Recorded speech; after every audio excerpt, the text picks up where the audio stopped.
Kiisa naman po ang Pangasinan Provincial Disaster Risk Reduction and Management Office or PDRRMO sa paggunita ng Araw ng Kagitingan sa paglahok sa Lakad Kalayaan 2026 at paglilinis sa mga baybayin.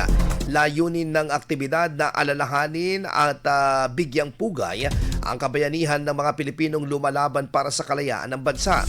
Matapos ang seremonya, nagsagawa rin ng coastal cleanup ang mga kalahok bilang simbolo ng pagkilos para sa pangangalaga sa kalikasan, partikular na ng mga baybayin sa Lingayen.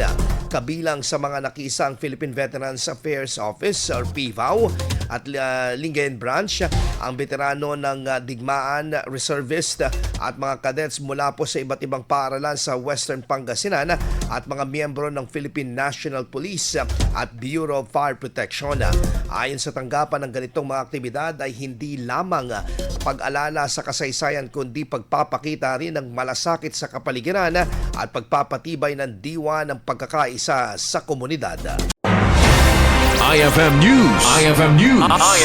IFM News.